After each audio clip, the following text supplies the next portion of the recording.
ओम नमः शिवाय. श्री शिवमहापुराण रुद्रसंहिता पार्वती खंड अध्याय 42. शिवजींच्या वराडाचे स्वागत आणि अभिनंदन. श्री गणेशाय नमः. ब्रह्मदेव नारदांना म्हणाले, हे मुने, वराकडील वराडी मंडळी नगराजवळ आलेली आहेत.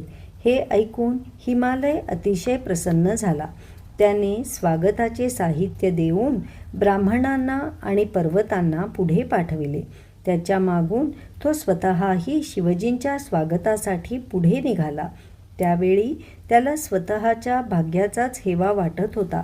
महादेवांबरोबर सर्व देव आपापल्या परिवारासह आणि सैन्यासह सहर्ष आलेले आहेत हे पाहून त्याला मोठे आश्चर्य वाटले. तो स्वतःला धन्य समजू लागला. हिमाद्रीचा मोठा परिवार आहे, त्याचे गणगोत पाहून देवांनाही आनंद झाला होता. हिमालयाने पुढे जाऊन त्या सर्वांचे प्रेमाने स्वागत केले. देव आणि पर्वत एकमेकांना भेटले. त्यांनी परस्परांना क्षेमालिंगने दिली. हिमालयाने शिवजींना सामोरे जाऊन भक्तिभावाने नमस्कार केला. त्यांच्याबरोबर आलेल्या पर्वतांनी व ब्राह्मणांनीही त्यांना नमस्कार केला. भगवान शिव शुभ्र वृषभावर बसले होते. त्यांच्या मुखावरील प्रसन्नता स्पष्ट जाणवत होती. त्यांची अंगकांती अद्भुत होती. तिच्या दिव्य प्रभेने दशदिशा उजळवून टाकल्या होत्या. त्यांनी उत्तम रेशमी वस्त्रे परिधान केली होती. त्यांच्या मस्तकावर रत्नजडित मुकुट होता. ते दिव्य आभूषणांनी विभूषित होते. सर्परूपी भूषणांनी त्यांचे स्वरूप अधिक शोभून दिसत होते. सुरगण हाती चौऱ्या घेऊन त्यांची सेवा करत होते. ते हे पाहून हिमालयाकडील मंडळींना फारच कृतकृत्य वाटले.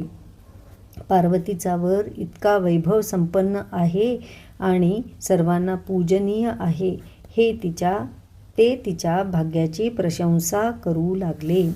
त्या समयी शिवजींच्या उजव्या बाजूला मी आणि डाव्या बाजूला श्रीहरी होते. त्यांच्या मागे इंद्र आणि पार्श्वभागी देवसमुदाय होता. हे सर्वजण महाप्रभू शिवजींची स्तुती करत होते. हिमालयाने आम्हा सर्वांना आदरपूर्वक नमस्कार केला. मग शिवजींच्या आज्ञेने वराडाला घेऊन नगरात प्रवेश केला.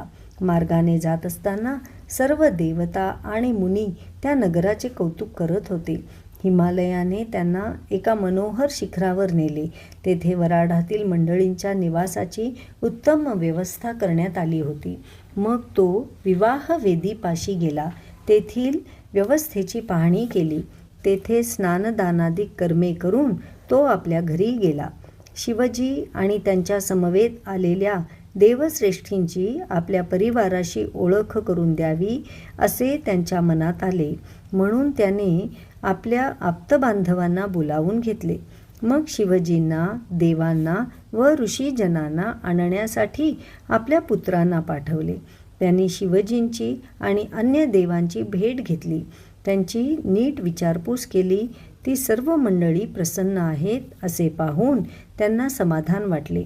त्यांनी शिवजींसहित सर्व देवांना आणि ऋषींना हिमालयाचा निरोप सांगितला.